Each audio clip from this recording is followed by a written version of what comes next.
반문은 없는 죄도 만들어갈 것이라고 강조했습니다. 일본 정부가 2011년 동일본 대지진으로 사고가 발생한 후쿠시마 제1원전 1에서 6호기의 수조에 있는 사용 후 해결료와 미사용 해결료를 2031년까지 모두 반출한다는 계획을 제시했습니다. 내일 아침 기온은 서울이 영하 4도 등 전국이 영하 9도에서 영상 4도로 오늘보다 3도에서 8도가량 낮겠습니다. 낮 기온은 서울이 5도 등 전국이 4도에서 11도로 오늘과 비슷하거나 조금 높겠습니다. 바다의 물결은 최고 5m로 높게 일겠습니다. KBS 제1라디오 3시 뉴스 아나운서 이선영입니다. KBS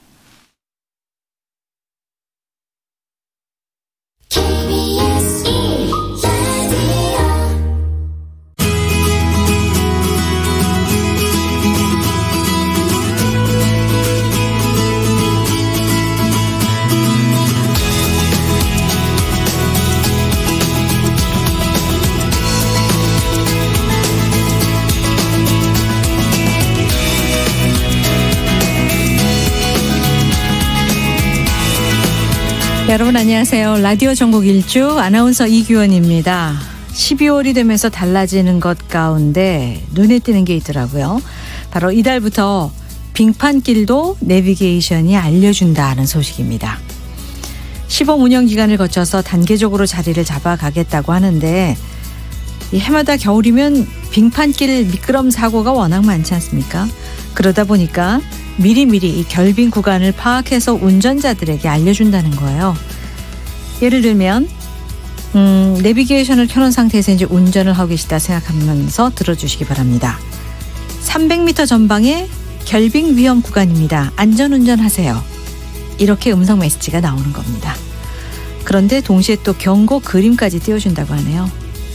지난 4월이었던가요? 이 고속도로 정체 알림 서비스가 나왔을 때도 추돌 위험을 미리 막는 효과가 있었는데 아무쪼록 친절한 내비게이션 덕분에 올겨울 빙판길 사고 소식이 좀 많이 줄어들길 바랍니다. 자, 12월의 첫 월요일입니다.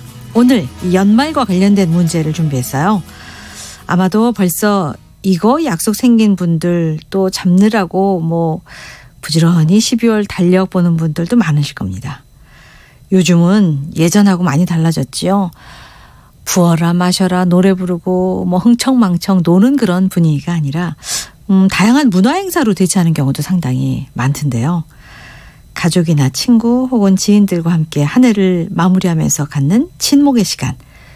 이런 연회를 가리켜 무엇이라고 합니까? 오늘의 퀴즈입니다. 세 음절로 돼 있고요. 첫 음절이 힌트를 드리자면 시옷, 니은, 히읗 이렇게 됩니다. 3음절로 된 이 연회, 연말에 주로 갖는 연회입니다.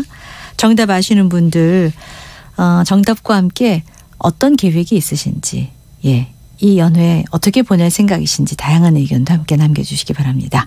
짧은 글 50원, 긴 글 100원의 유료 문자 우물정 9730 무료 KBS 콩 게시판 이용하시면 되고요. 오늘도 문자 주신 분들 가운데 추첨해서 모바일 커피 쿠폰 선물로 드리겠습니다. 이 방송은 유튜브를 통해서 보고 들으실 수 있습니다. 유튜브 들어가셔서 KBS 1라디오 검색하시면 되고요. 게시판도 함께 마련되어 있죠. 그곳에 정답과 함께 사연 올려주시기 바랍니다. 월요일 라디오 전국 일주 출발합니다.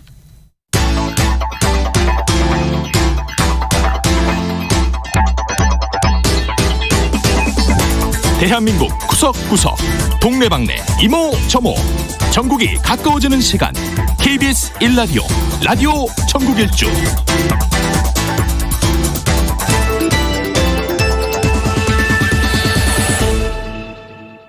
먼저 지역 뉴스 브리핑입니다. 이종훈 시사평론가와 함께하겠습니다. 안녕하십니까? 네, 안녕하세요. 네, 오늘 이 뉴스 때문에 상당히 좀 시끄럽던데요. 이 수능 성적 발표를 이틀 앞두고 일부 수험생들이 이 교육과정 평가원 홈페이지에 들어가서 성적을 미리 확인했다 이런 주장과 관련해서 파문이 상당히 커지고 있는데 일단 당국에서는 인정을 한 것 같습니다. 네, 그렇습니다. 그러니까 원래는 4일 오전 9시에 이제 공개를 하기로 이렇게 돼 있는 건데요. 한국교육과정평가원 홈페이지에서 이제 그때 이제 확인을 이제 시작을 하게 되는 건데 어젯밤에 한 수험생 커뮤니티 사이트에 어떤 사람이 수능 성적표를 미리 발급받았다라고 인증 게시글을 올린 겁니다. 네. 자, 그러니까 다른 수험생들도 이제 궁금하지 않겠어요? 그래서 어떻게 이걸 확인했냐 물으니까 그 원래 이제 게시글 작성자가 그 방법을 또 이렇게 설명하는 글을 또 올렸어요. 네. 그리고 나서 그 뒤에 이제 너도 나도 들어가서 확인을 하고 그 인증글들을 쫙 올린 거죠. 이제 이렇게 이제 되면서 이거 도대체 어떻게 된 일이냐, 이 성적표가 정확한 거냐, 뭐 이런 논란이 계속 좀 일고 이제 그렇게 됐습니다. 지금 뭐 평가원 수능 성적 증명서 홈페이지 자체가 접속이 불가능한 상태로까지 이렇게 지금 상황이 좀 커져버렸는데요. 네. 일단 이번 고3생들은 확인이 안 된다 그러고 재수생을 비롯한 이른바 N수생들만 예. 또 확인이 가능하다 그럽니다. 재학생은 아예 확인 자체가 안 됐었군요. 예, 그렇습니다. 그런데 한국교육과정평가원도 이제 사실관계 확인해 본 결과 이제 일단은 뭐 본인들이 책임이 있는 것으로 일단 확인은 좀 한 상태고요. 네. 이거 좀 구체적으로 어떻게 이 시스템에 문제가 있었는지 프로그램에 문제가 있었는지 이건 앞으로 이제 책임 규명이 좀 필요할 것 같습니다. 예. 교육부는 일단은 이건 좀 비정상적으로 성적을 유출한 부분과 관련해서 이건 업무 방해가 될 수 있기 때문에 네. 이 부분에 대해서 법적 조치를 취하겠다라고 지금 이야기를 하니까요. 혹시 뭐 나도 뭐 좀 확인해보고 싶다 이런 생각이 들더라도 4일까지 일단 뭐 기다리시는 게 좋을 것 같습니다. 어쨌든 성적 확인을 시도한 학생들이 이 비정상적으로 성적을 유출했다 이렇게 판단을 하면 뭐 또 다른 조치도 취해질 수 있다는 얘기죠. 네, 그렇습니다. 네. 예. 자, 그리고 내년부터 새로운 주민등록증이 이제 도입되는데 이 네. 위조와 변조를 방지하는 기능을 대폭 강화했다고요? 네, 뭐 이미 예고가 된 것이긴 한데요. 그러니까 보안 요소를 좀 추가를 한 그런 게 좀 눈에 띕니다. 새로 도입되는 주민등록증은 디자인은 현재하고 똑같습니다. 그런데 이제 내구성도 높이고 위변조 방지 기능도 이제 강화를 했다는 건데요. 일단 재질을 폴리카보네이트로 바꾼다 그럽니다. 이게 이제 충격에 강해서 잘 훼손되지 않는 그런 장점이 있다 그러고요. 네. 또 주민등록증에 기재하는 각종 정보는 레이저로 또 인쇄를 해서 쉽게 지워지지 않도록 이렇게 했다고 합니다. 이게 지갑에 오래 넣어놓다 보면은 이게 마찰 때문인지 이게 다 흐려지지 네. 않습니까? 그걸 맞습니다. 막았군요. 예, 현재 주민등록증이 그 문제점이 많이 지적이 됐죠. 그러니까 사진도 좀 흐릿해지고 네. 그런 문제가 있었는데요. 이제 그 부분을 이제 해결했다는 겁니다. 그리고 이제 이름이라든가 주민등록번호 같은 거는 도든 문자로 아예 새겨서 위 변조가 불가능하도록 이렇게 이제 한다는 겁니다. 네. 또 뒷면에 지문에도 국립과학수사연구원의 보안 기술을 적용을 해서 복제하기 어렵도록 이렇게 또 이제 바꾼다 그럽니다. 그래서 이 변경된 그 주민증은 내년 1월 1일부터 신규 발급 받는 사람들 네. 또는 재발급 받는 사람들에게 일단 적용이 되는 거고요. 기존에 이제 발급받은 주민등록증도 계속 사용은 할 수 있다고 합니다. 예. 뭐 본실했을 경우는 이제 새로운 주민등록증을 발급받는 거고요. 네.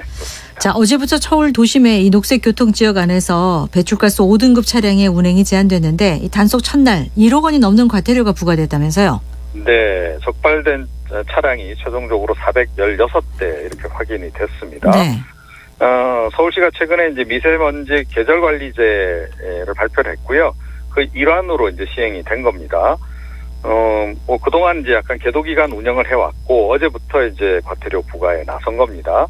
어제 오후 9시까지 한 15시간 동안에 대략 뭐 이 녹색 교통 지역에 진입한 전체 차량이 한 16만여 대 정도 되고 네. 5등급 차량이 2,572대 적발이 됐다고 합니다.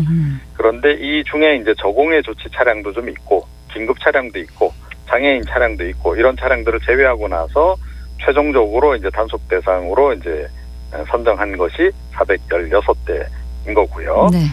이제 과태료 금액은 이제 조금 전에 말씀하신 그런 바와 같습니다.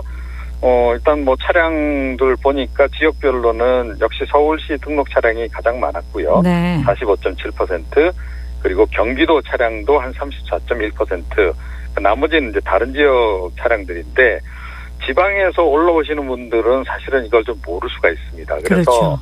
꼭 좀 확인을 하시는 게 좋을 것 같고요.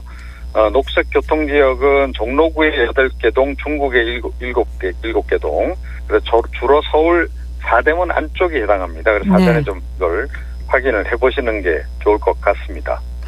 자, 그리고 이 경북교육청이 우리 땅 독도를 가슴에 품고 이 대외적으로 이 독도에 대한 주권 수호를 강화하기 위해서 사이버 독도 학교 개설을 추진 중이라면서요? 네, 그렇습니다.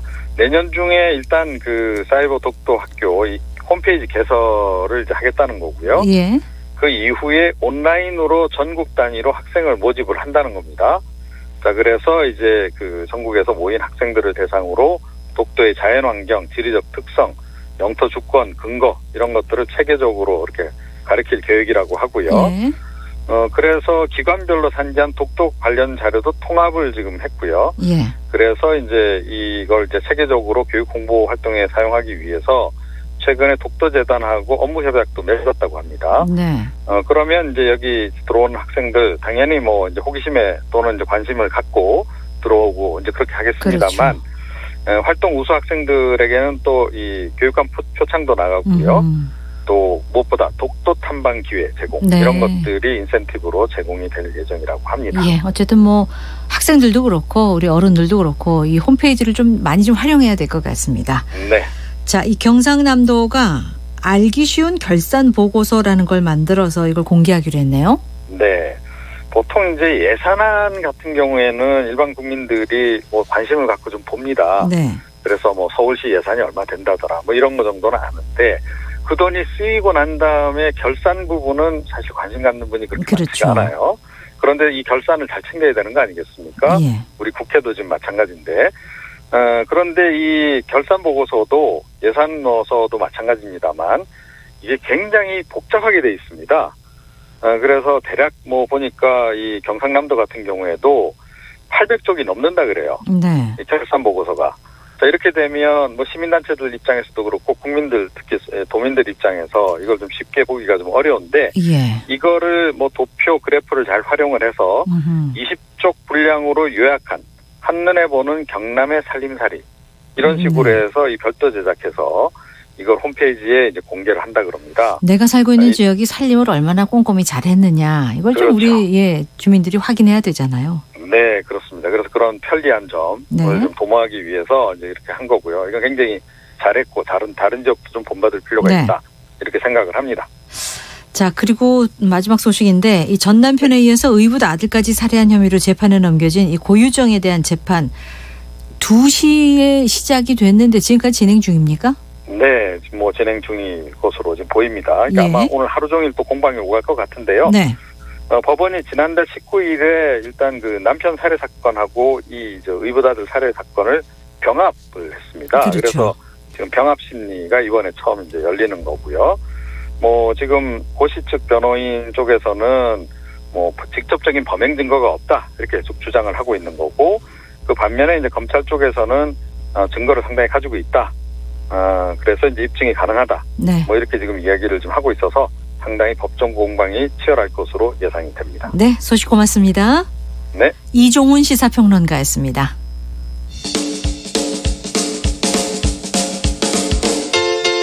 부산, 창원, 대구, 광주, 전주, 대전, 청주, 춘천, 제주, 울산, 진주, 안동, 포항, 목포, 순천, 충주, 강릉, 원주. KBS 1라디오 라디오 전국 일주.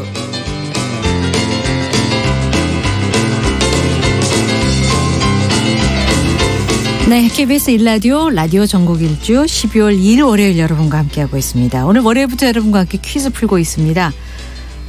연말과 관련된 문제예요. 가족이나 친구, 지인들과 함께 한 해를 보내면서 갖는 친목의 시간. 이런 연휴를 가리켜 뭐라고 할까요? 가 오늘의 문제입니다. 정답 많이 보내주고 계십니다. 오답을 잘 찾기가 어려운데요. 사연과 함께 정답 기다리고 있는데 부지런히 보내신 분들 좀 들어가 볼까요? 1598님 집에서 아기랑 따뜻하게 연말을 보내야겠네요 하셨고 6191님은 고등학교를 글쎄 뭐 어쨌든 말썽쟁이들 고등학생 때 이제 말썽을 많이 부린 사람들이 10년 만에 만나서 19년을 마무리하고 새롭게 다가오는 20년을 맞이하려 펜션을 잡아 만나기로 하셨다고요. 예, 19년 마무리하는 게 2019년 마무리, 2020년 새해를 이걸 펜션에서 보내기로 하셨군요. 고등학교 친구들끼리 모여서. 예. 그런가 하면 6642님은 가족과 문화활동을 할 계획입니다 하셨는데 어떤 계획인지 그게 궁금합니다. 저도 좀 따라해 보려고요. 4597님 술자리보다는 볼링, 영화 이런 걸로 많이들 시간을 보낸다고 하셨어요.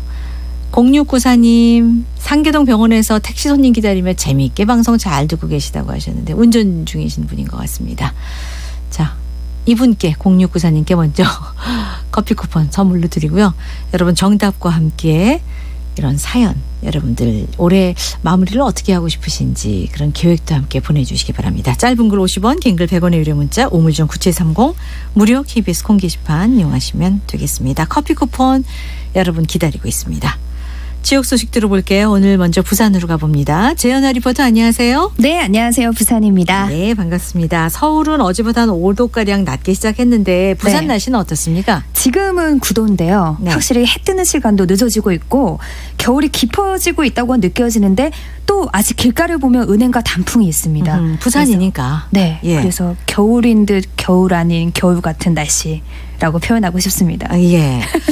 아직은 뭐 늦가을 정도. 네. 부산은 그런 것 같습니다. 네. 자, 이 부산에 이제 해운대에 있는 해리단길 제가 지난번에 갔을 때 너무 가보고 싶었는데 기차 시간이 늦어서 못 가봤거든요. 네. 그런데 그 해리단길이 대한민국 최고의 골목길로 선정됐다면서요? 맞습니다. 해리단길은 부산 해운대구 옛 동해남부선 해운대역 뒤편에 있는 마을의 골목길을 말합니다. 서울의 경리단길, 경주의 황리단길을 본떠서 해운대에 해자를 붙였는데요. 요즘 골목상권이 붕괴되는 곳도 많잖아요. 그럼요. 그래서 행정안전부가 올해 처음으로 골목상권 조성의 우수 사례를 공유해서 성장의 기회를 마련하자라는 취지로 지역 골목상권 활성화 우수 사례 발표대회를 열었습니다. 네. 여기서 바로 부산 우동 해리단길이 대상을 받은 겁니다. 최고의 골목길이 됐는데 네. 어떤 매력이 있길래 이렇게 큰 상을 받았습니까? 지금부터 그 매력이 한번 빠져볼 텐데요. 예. 그 전에 정말 특별한 분이 이 해리단길이 대상을 받을 수 있었던 이유를 설명해 줬습니다. 직접 들어보시죠. 라디오 전국 일주 청취자 여러분 안녕하십니까. 해운대구청장 홍순헌입니다. 최치원 선생이 해운대라고 이름을 지은 역사적 배경을 보면 벌써 1000년이라는 세월이 넘었습니다. 아직까지도 원도심이 꽤 남아 있습니다. 현재를 살리면서 만들어 나가는 그 방법을 선택을 했습니다. 행정이 주도가 아닌 주민이 주도가 되는 이런 타입이 옳을 것이다라고 판단하고 행정과 지역 주민의 협치가 아닐까 이렇게 생각합니다. 상인들은 상인들대로 이 지역을 어떻게 제대로 된 상권을 만들어 갈 수 있을지 고민을 많이 했고 다른 데보다는 특화된 프로그램, 특화된 식단 고민을 많이 하셨기 때문에 선택을 받았다라고 그렇게 생각하고 이 정말 해운대 그 해변가에 보면은 휘황찬란하지 않습니까? 그 초고층 빌딩 등 보면은 정말 눈이 어질어질하던데. 네. 어쨌든 이 해리단 골목은 이분이 말씀하신 대로 행정이 주도적으로 만든 게 아니라 이 주민들, 상인들 그리고 또 행정과 함께 소통하면서 만든 길이라는 거 아닙니까? 맞습니다. 이 해리단길은 2층, 이렇게 3층 키 낮은 주택들이 옹기종기 모여 있으면서 약 60여 배의 점포가 있습니다. 이런 길이 더 사람 사는 동네 같아요. 네. 정이 많이 가지 않습니까? 그러니까요. 예. 지난해까지만 해도 21개 정도였는데 이렇게도 점포가 많이 늘어났고요. 주택 외관이요. 하얀색, 파란색, 보라색 이렇게 단색으로 건물을 꾸몄는데 음식점도 하나도 겹치는 종류가 없습니다. 그래요? 뭐 일식, 양식, 분식집 이렇게 다양하게 있고요. 특색 있는 카페에 흑백 사진관까지 보물찾기를 하면서 점포를 찾는 재미가 아주 쏠쏠합니다. 네, 대상 수상 이유도 단시간에 빠르게 성장할 수 있었다는 점도 크게 작용한 것으로 알고 있습니다. 저마다 특화된 상점으로 이렇게 사람들을 모으고 있는 그런 골목인데 맞습니다. 무엇보다도 바다를 볼 수 있다는 그런 낭만적인 입지 조건이 아닐까 싶어요. 그렇죠. 근데 좀 여유를 가지고 골목길을 보지 않으면 실망할 수도 있어요. 왜요? 뭐지? 예. 뭐 아무것도 없네? 이렇게 하실 수 있거든요. 그런데 이제 좀 여유를 가지고 점포를 찾아보면 여기 또 점포가 있네. 여기에 있네. 이렇게 찾으실 수 있어요. 구석구석 이렇게 숨겨져 있습니까? 그럼요. 네.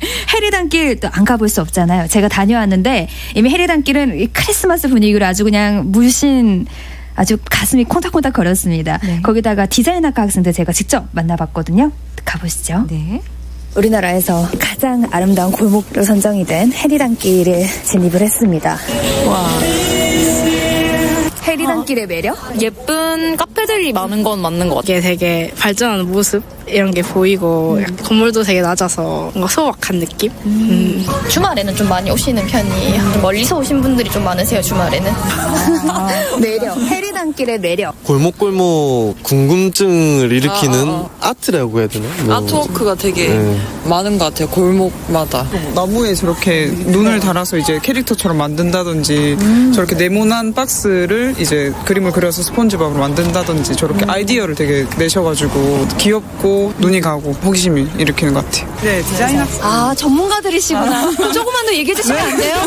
창의적이고 약간 유니크하고 아이디어가 있는, 미적으로 아름다움이 아니라 약간 아이디어가 있는 예술이라서.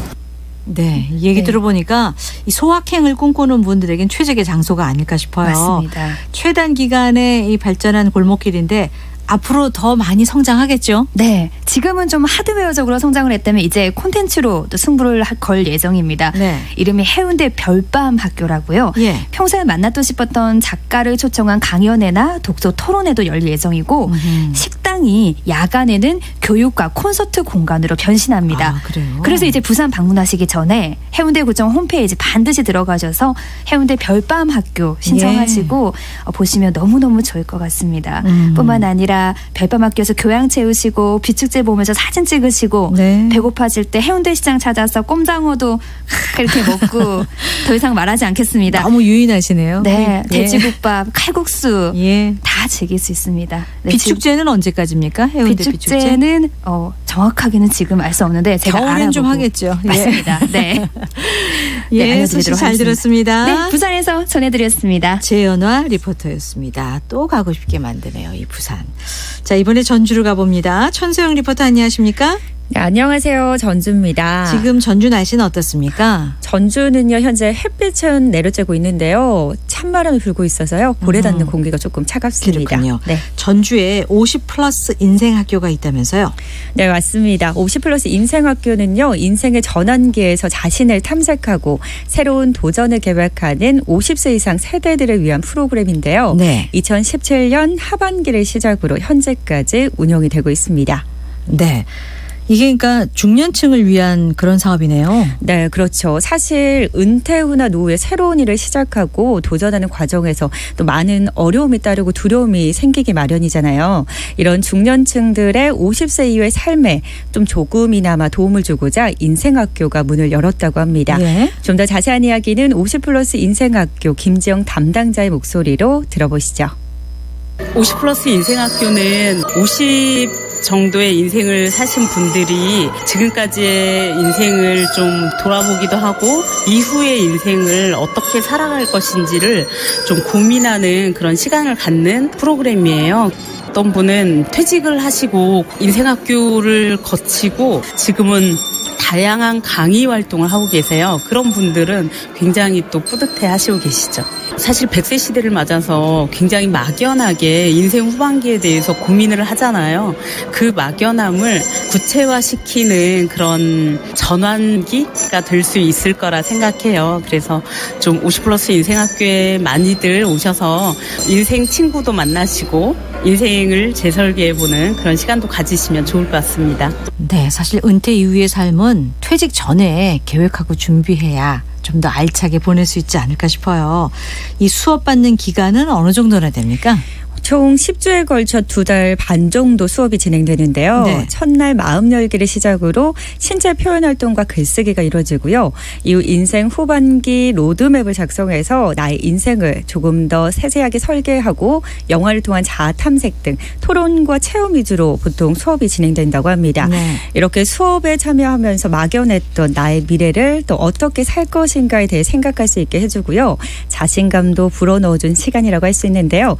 총 9주 수업이 이루어지면 마지막 날 10주 차에는 또 졸업식이 진행되는데요. 네. 마침 지난주 한국전통문화전당에 졸업식이 열린다고 해서 다녀와 봤습니다. 10주간 2달 반 동안 함께 수업하면서 또 서로 이렇게 친분도 좀 두터워졌을 것 같고 그런데 또 이렇게 졸업을 한다고 헤어진다고 하니까 좀 아쉬운 분들도 많으셨을 것 같은데 졸업식 분위기는 어땠습니까? 네, 맞습니다. 이번 졸업식은요 5기 졸업식이었는데요. 예. 아쉬워하는 분들도 사실 있긴 했지만 새로운 출발이라면서 졸업생 모두가 또 활기찬 분위기였습니다. 그래요? 네, 여기에 5기를 축하해주기 위해 1기부터 4기 선배들이 또 모두 참여해서 끈끈한 우정을 느낄 수가 있었고요. 후배들을 위한 선배들의 공연까지. 춥잖아요 요즘. 근데 네. 그것만큼은 좀 따뜻함이 감돌았습니다. 네. 이렇게 선후배 할 것 없이 웃음꽃이 폈는데요. 모두가 인생학교 덕분에 또 많은 걸 배우고 느꼈다며 한 분 한 분 마음을 표현해 주셨습니다. 졸업생들 목소리 담아봤는데요. 들어보시죠. 네. 우리 늙어가는 것이 아니라 조금씩 익어가는 겁니다. 모든 직장생활 다 마치고 과연 어떤 방향으로 노후를 맞이할 것인가 좀 막연하기도 하고 그런데 여기로 와보니까 방향성이 잡아지더라 이거죠. 굉장히 나는 유익했어요. 프로그램에 같이 참여를 해서 올해 책도 제가 한 권을 썼어요. 스스로도 이 애순이라는 나이에 맞는 뿌듯한 기분을 느끼게 해줬던 게 출발은 50+ 인생학교였어요. 많은 선배분들이 다양한 분야에서 미래의 삶을 준비하는 모습을 볼 수가 있어요. 그러면서 나도 뭔가를 좀 해봐야 되지 않을까? 해도 괜찮지 않을까라고 하는 용기를 얻을 수 있는 것 같아요. 뭔가 할 수 있다면 지금 시작하라. 50+ 인생학교. 아유, 막 다 의욕이 넘치시네요. 네. 어쨌든 인생학교에서 용기를 얻고 다 이제 활기찬 후반전을 시작하신 것 같아서 보기 좋은데 이거 해마다 모집하는 거죠? 네, 맞습니다. 이번 졸업식은 올해 수업으로 끝이 났고요. 네. 내년 3월에 또 새로운 학기가 시작된다고 합니다. 네, 노래를 듣고 있는데 마음이 좀 뭉클했는데요. 50+ 인생학교 남은 인생 후반기를 조금 더 의미 있게 지내길 바라는 마음에 기획된 프로그램인 만큼 많은 분들이 또 마음껏 인생학교의 문을 두드려서 다양한 정보와 교육을 받아서 멋진 제 인생의 2막을 여셨으면 좋겠습니다. 네. 지금까지 전주였습니다. 전주의 천소영 리포터였습니다. 앞서 부산 소식 전해드리면서 이 비축제 언제까지입니까? 제가 물어봤는데요. 재현의 리포터가 정보를 보내왔습니다. 내년 1월 27일까지라고요. 네, 이게 11월 15일, 16일 날 토요일 날 개막했습니다. 이 부산 해운대 그 백사장.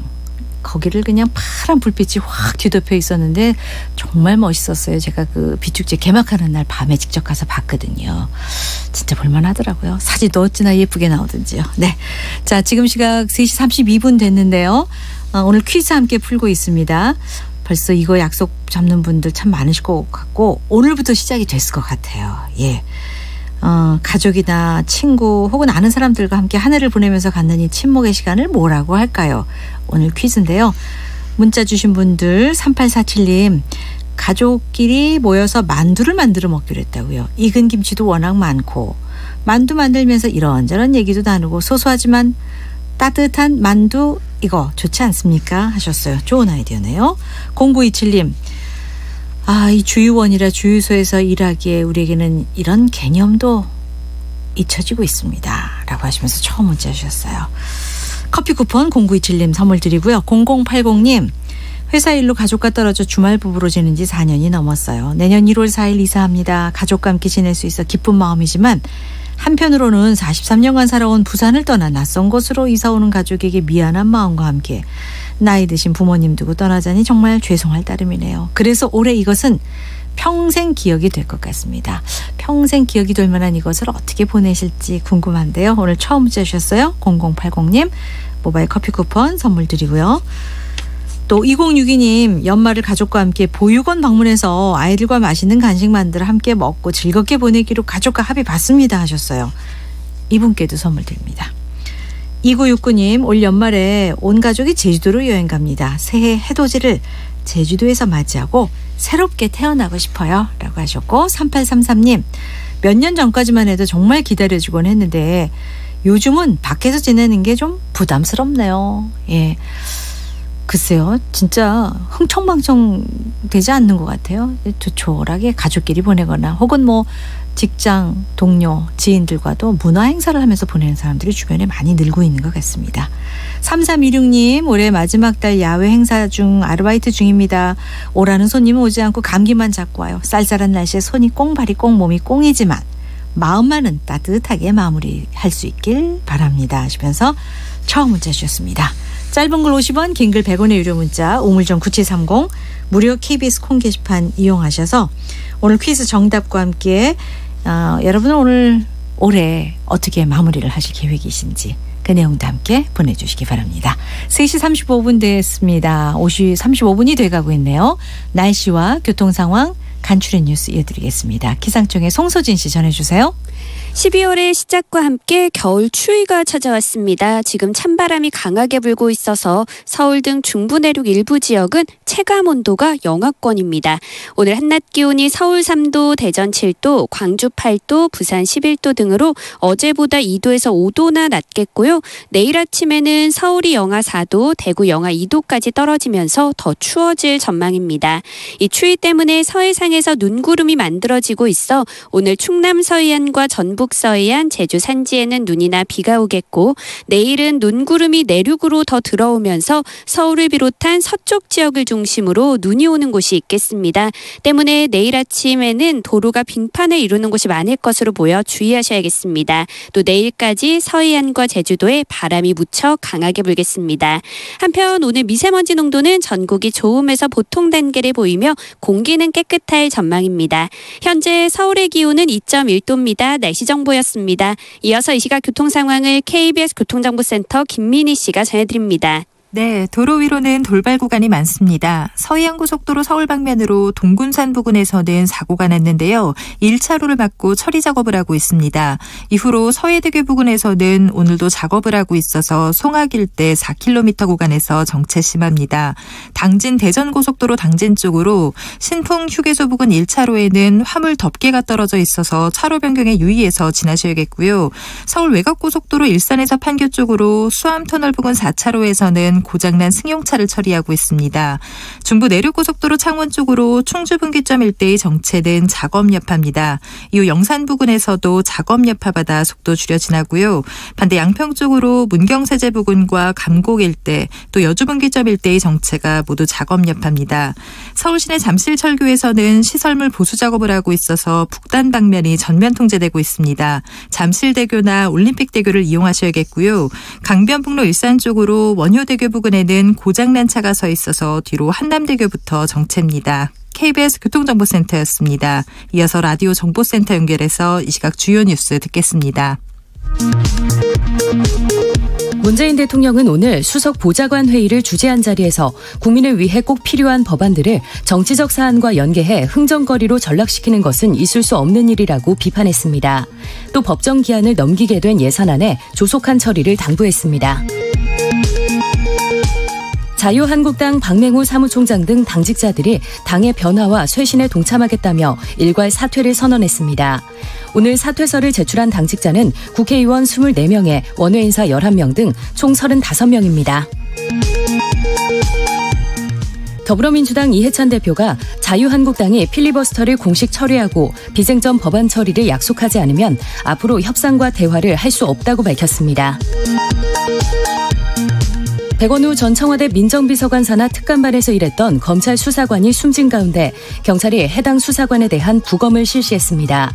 부검 결과 특이 외상은 없는 것으로 알려졌습니다. 김현철 통일부 장관이 금강산 남측 시설 가운데 10년 넘게 방치되어 온 수백 개의 컨테이너 숙소들에 대해 정비할 필요가 있다며 사실상 철거 필요성을 언급했습니다.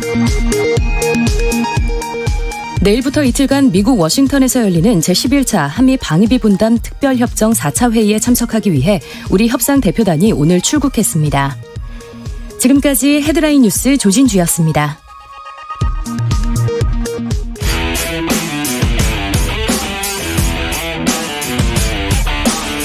라디오 전국일주 지역시사 포커스 팔도 기자가 간다.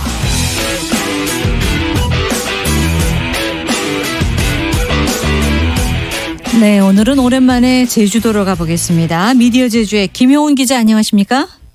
네, 안녕하십니까. 김효은입니다. 네, 오늘은 오랫동안 논란이 되고 있는 이 개발사업 관련 소식 준비하셨다고요? 네네네. 오늘 말씀드릴 건 오라 관광단지 이제 개발 사업인데요. 예. 만약 이 사업이 진행이 된다고 하면은 제주도 최고 개발 사업으로 이제 기록이 됩니다. 네. 제주도가 예전에 탐나라고 이제 그렇죠. 불렸죠.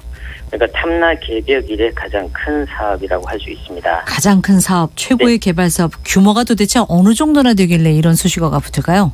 제주시 오라 이동 일대 354만 평방미터 규모의 대규모 회의 시설이 들어가고 관광호텔 2,500실, 콘도미니엄 1,800실, 면세점, 백화점, 골프장 이렇게 이제 들어가기로 이제 조정이 이제 계획이 돼 있고요. 예.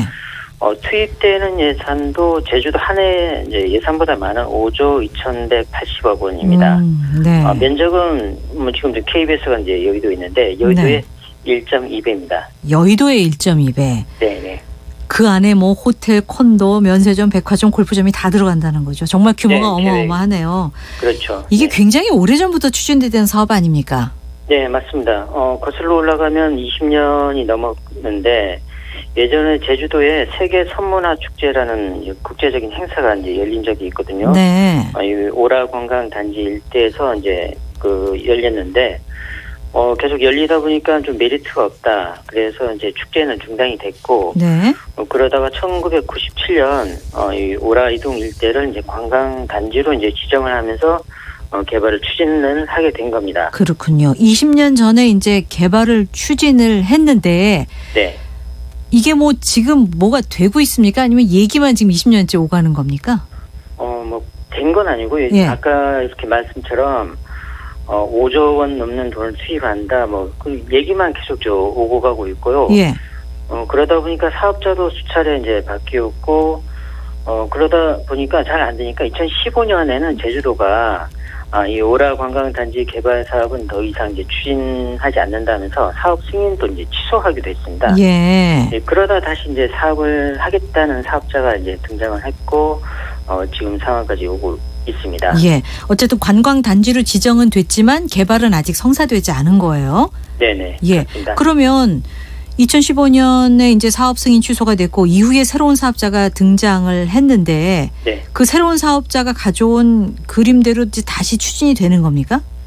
그렇지 않고 문제가 좀 많은데요. 이것도 아니에요, 또? 예. 예.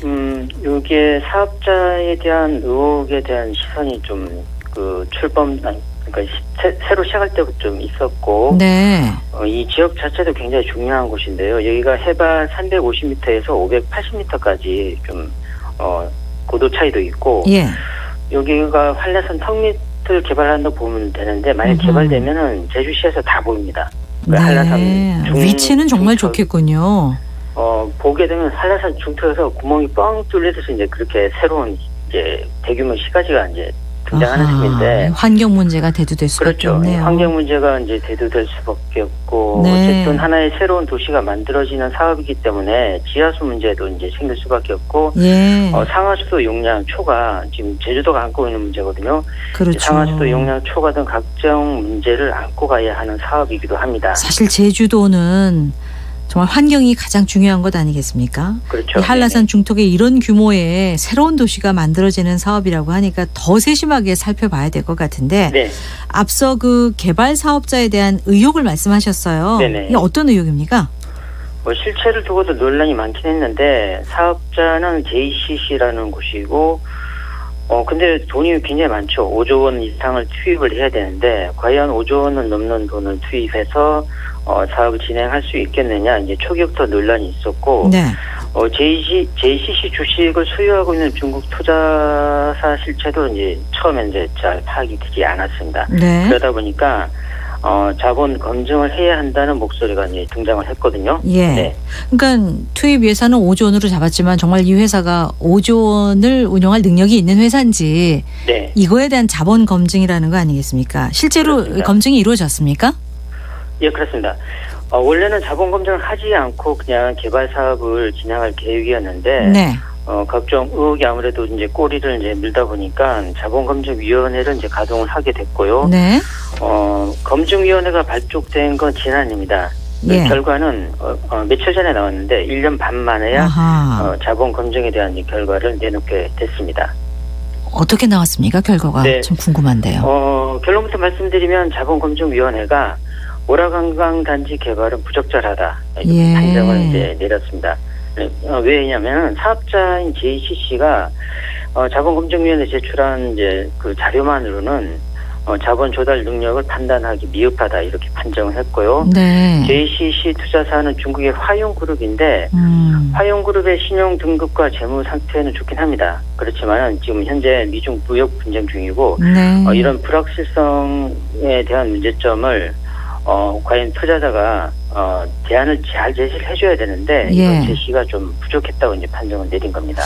자본 검증을 해봤더니 부적격 판단이 내려졌다라는 건데 뭐 이유가 다 이해가 되네요. 그러면 이 사업이 이제 또 물 건너갔다고 보면 되는 겁니까? 그럴 가능성이 아무래도 높아지긴 했습니다. 그러나 아직도 이제 관련 절차가 남아 있고 제주도 의회도 거쳐야 되고 의회를 통과하게 되면 개발사업심의위원회 심의 절차가 또 남아 있습니다. 그리고 심의 절차를 마치게 되면 최종적으로 제주도가 이제 승인을 하게 되는데 그런데 지금 아까 이제 말씀드렸듯이 자본검증위원회가 부적격 판정을 내렸기 때문에 개발사업심의위원회를 연다고 하더라도 개발하자 의견내기가 솔직히 쉽지 않아 보이고요. 그렇죠. 역시 제주도 역시 그런 부담을 안고 오라 관광단지 개발을 승인하기도 굉장히 쉽지 않아 보입니다.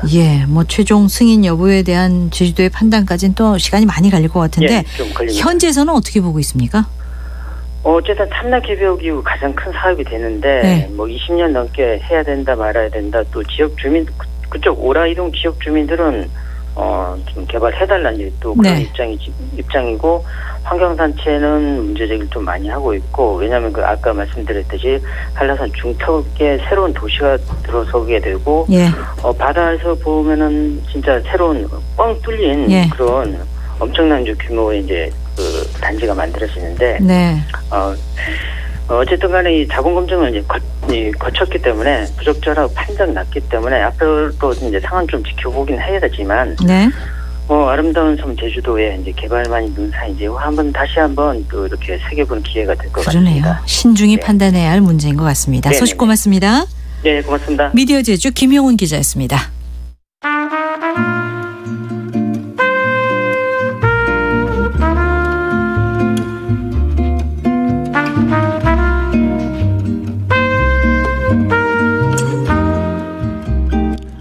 우리의 고향을 찾아갑니다. 이규원 아나운서와 함께하는 KBS 1라디오 라디오 전국 일주.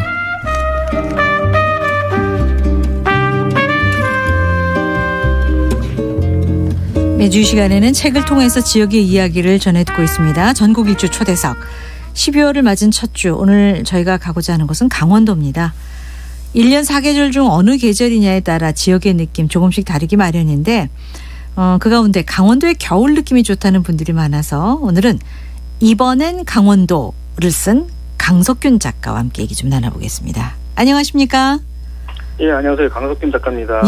이 강원도 하면 이제 4계절 내내 즐길 수 있는 곳으로 많은 분들이 알고 있는데 구체적으로 어떤 면에서 이 4계절을 즐길 수 있다고 보시는지 말씀해 주시죠. 강원도에는 뭐 산과 바다가 두루 있으니까요. 4계절의 매력을 다 이렇게 즐길 수 있는 편입니다. 그래서 예를 들어 보면 이제 봄에 공원에 꽃이잖아요. 그래서 봄 되면 경포대 주변에 벚꽃이 만발하거든요. 그래서 거기가 아주 멋있고 또 삼척 맹방에 또 유채꽃이 또 아주 멋있습니다. 또 이제 또 여름 되면 또 이제 바다죠. 그렇죠. 바다면 이제 양양에 서핑 비치라고 서피 비치라고 요즘 많은 사람들이 가고 있습니다. 젊은 사람들 특히. 그래서 서피 비치 하면 또 모를 수 있는데 거기가 이제 하조대 해수욕장이거든요. 그래서 하조대 해수욕장에서 서핑을 즐기시거나 아니면 이제 계곡도 하시면 이제 동해 무릉계곡 그쪽 가시면 좋고요. 네. 또 이제 가을이면 또 단풍이잖아요. 네. 그 단풍에 또 좋은 곳이 설악산입니다. 설악산, 대청봉. 설악산 예. 올라가셔가지고 단풍을 즐기시거나 아니면 또 이제 가볍게 가실 거면 오색에서 네. 주전골까지 이제 1시간 정도 트레킹하는 코스가 있거든요. 그래서 그쪽 가셔도 좋고. 지금 이제 춥습니다. 겨울은 어떻습니까? 겨울은 이제 눈이죠, 눈. 예. 눈인데 이제 산에 올라가면 참 좋은데 그 중에 태백산이 한 2시간이면 올라가거든요. 네. 그래서 일반인도 부담 없이 올라갈 수 있어서 태백산 가시면 좋고 또 이제 가볍게 가신다 그러면 화천에 산천어 축제. 예. 그렇죠. 다 있죠. 그래서 거기 가셔가지고 산천어도 잡으시고 맛도 보시고 아이고. 즐기시면 될 것 같습니다. 봄, 여름, 가을, 겨울 다 가고 싶은 강원도인데 겨울의 느낌은 아무래도 이제 좀 많이 다르잖아요. 그렇죠. 지금 그 강원도의 정취가 어떻습니까? 겨울하면은 생각나는 게 명태도 생각나실 거고요. 예. 오징어도 있고. 오징어도 있고. 저는 이제 그런 생각이 들더라고요. 강원도 하면 톡 쏘면서 시원한 맛. 이렇게 하니까 꼭 맥주 뭡니까? 그 강원도 제 예전에 산행을 하다가 예. 민박에 들려서 김치를 좀 얻어 먹어봤는데 시원한 김치, 땅속에 묻어둔 시원한 김치. 강원도는 또 오징어, 명태 이런 생물을 많이 넣더라고요. 네. 너무너무 시원하고 톡 쏘고 이런 기분이 강원도의 그런 느낌 아닐까. 아이고. 이런 생각을 해봤습니다. 한겨울 강원도 김치맛 보러 떠나야 되겠네요. 예, 그렇죠. 워낙 이게 강원도가 또 넓지 않습니까? 그래서 여행 코스를 어떻게 잡아야 될지 고민이 되는 경우가 많아요. 이렇게 속초나 강릉, 동해처럼 바다를 끼고 가야 될지 아니면 내륙으로 가야 될지 이 고민될 때는 어떻게 여행을 잡는 게 좋을까요?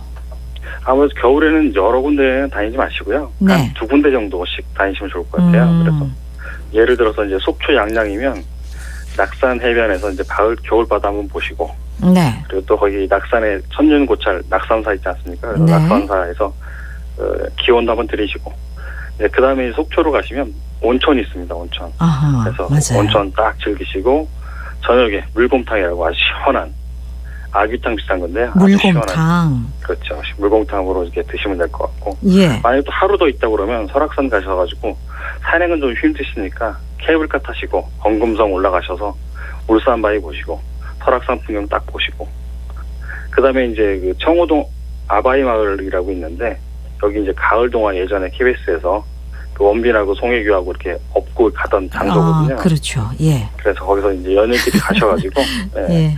네. 얼마면 될까? 얼마면 되겠어? 이런 것도 한번 해보시고. 부부가 가면 안 될 것 같습니다. 이게. 예. 그리고요 또 정선 영월도 좋잖아요. 그렇죠. 정선 영월도 좋은데요. 여기 이제 정선 5일장이 있습니다. 그래서 5일장이 끝자가 2일, 7일 날 열리거든요. 그래서 네. 정선 5일장 구경하시고 또 여기 레일바이크가 있습니다. 그래서 레일바이크도 타시고 또 그다음에 이제 영월로 이동해서 요새 단종, 단종이 여기 붙여 계시거든요. 그래서 장릉에 가셔서 장릉 한번 둘러보시고 단종의 애달픈 그 역사에 대해서 한번 돌아보는 것도 좋을 것 같고. 뭐 당일 코스로 갈지 1박 2일로 갈지 이렇게 그렇죠. 맞춤형으로 좀 소개를 해주셨는데 강 작가께서 이렇게 숨겨놓은 비밀 장소가 좀 있을 것 같아요. 일반에게 알려지지 않은 그런 걸 좀 안내해 주세요. 예, 제가 하나 추천하고 싶은 데가 있는데요. 예. 홍천의 살둔 계곡 또는 살둔 마을이라고 있습니다. 살둔이요? 무슨 뜻입니까? 예. 이 한자로 생둔인데요. 날생자. 네. 그렇죠. 예전에 이제 전란을 피해서 살자고 들어온 곳입니다. 그래서 여기 역사적으로 보면 아까 단종 얘기를 했는데 단종 이제 보기를 깨하기 위해서 사람들이 모여서 거기 마을 형성이 됐거든요. 그래서 이제 정감록이라는 책 있지 않습니까? 네. 그래서 정감록에서 7곳의 피난처를 얘기했는데 그 중에 한 곳입니다. 그래서 여기는 이제 첩첩 산중이고 앞으로는 뭐 방태산, 개인산, 명현봉, 오대산 이렇게 둘러싸여 있어가지고 이게 산중이죠. 그래서 살둔 마을이 홍천의 살둔 마을이 정감록에서 말하는 7곳의 피난처 가운데 한 곳이에요. 혼자 조용히 있고 싶으면 여기 들어가면 될 것 같네요. 그러니까 이제 속세 잠깐 떠나고 싶다. 네. 속세 떠나서 자연에 아주 쉬고 싶다. 그러면 이쪽 가시면 되고요. 이쪽에 또 산속에 들어가시면 전화가 안 통합니다. 그래서 그래요? 주의하셔야 돼요. 함부로 산에 들어가지 마시고 그 트레킹 코스만 딱 가시고 산나물 튼다고 들어가시면 전화가 안 되니까 주의하셔야 됩니다. 그렇군요.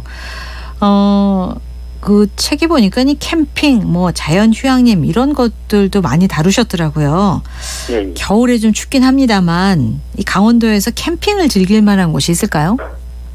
캠핑하면 아까 이제 살둔마을에서 이제 연결을 시켜보자면요. 네. 살둔마을에 살둔 분교라고 예전에 일제강점기식 건물이 있거든요. 예. 그 분교가 거기 앞에 이제 마당에다 캠핑장을 꾸려가지고 거기서 캠핑을 할 수가 있습니다. 그래서 네. 거기서 캠핑을 하거나 아니면 그 옆에 살둔 옆에 삼봉 자연 휴양림이라고 예, 거기서 캠핑을 하면 좋은데 거기서 삼봉 약수라고 아주 톡 쏘는 약수가 있습니다. 그래서 약수도 드시고 만약 또 가을에 캠핑을 하신다 그러면 그 삼봉 자연 휴양림 옆에 홍천 광원리 은행나무 숲이라고 네. 은행나무가 아주 멋진 풍경이 있는 그런 곳도 있으니까 거기다 한번 들려보시고 그래서 뭐 자연을 속세를 떠나서 예. 도시를 떠나서 자연 속에서 하룻밤 이틀밤 지내고 싶다 그러면 살둔 삼봉 방태산 이것만 기억하시면 될 것 같습니다. 기억하겠습니다. 살둔 삼봉 방태산. 네. 이 겨울에 근데 강원도가 다른 쪽보다 더 춥잖아요. 예. 그래서 이렇게 여행하기 전에 좀 미리 꼼꼼히 챙겨둬야 될 것도 많은 것 같습니다. 예. 우선은 뭐 기본적으로 뭐 트레킹화, 부츠 뭐 같은 이제 방화나 뭐 있어야 되고요. 그리고 네. 장갑, 모자, 패딩, 뭐 손난로 이런 게 있어야 되는데 가장 중요한 거는 그런 것 같습니다. 이제 여행 가면은 그 남자분은 여자친구, 여자분은 남자친구 예. 이렇게 챙기셔야지 남자, 여자 가면 겨울이 더욱 춥게 느껴지고 그래서 꼭 남자분은 여자친구, 여자분은 남자친구 이렇게 챙기셔가지고. 아유 뭐 그런 걱정까지 해줄 필요는 없는 것 같고요. 예, 음식도 또 많잖아요 강원도엔. 그렇습니다. 물곰탕도 맛있고요. 네. 또 아바이말 가면 생선구이 예.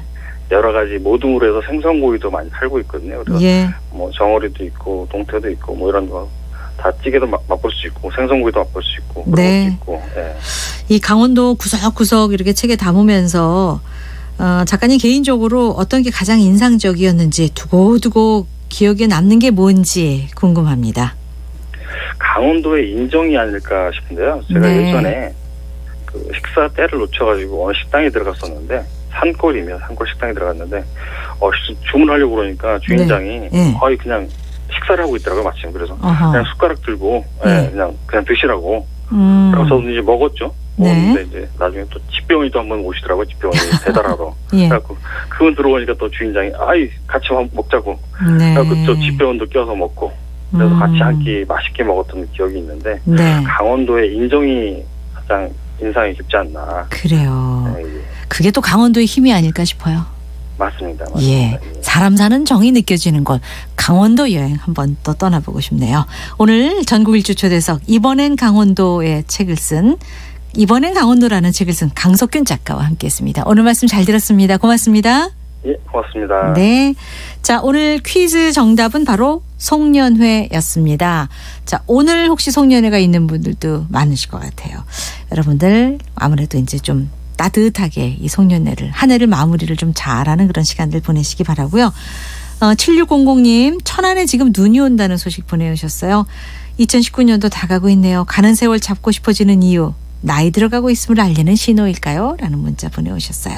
3116 번호 쓰시는 분 저희 형제 모두 결혼해서 분가했는데 오래전부터 온 가족이 부모님 댁에서 12월 31일 모여서 1월 1일까지 함께 시간을 보낸다고 하셨네요. 아주 행복한 가정이신 것 같습니다. 자 오늘 선물 받으실 분들 7600-3116 축하드립니다. 내일 다시 옵니다.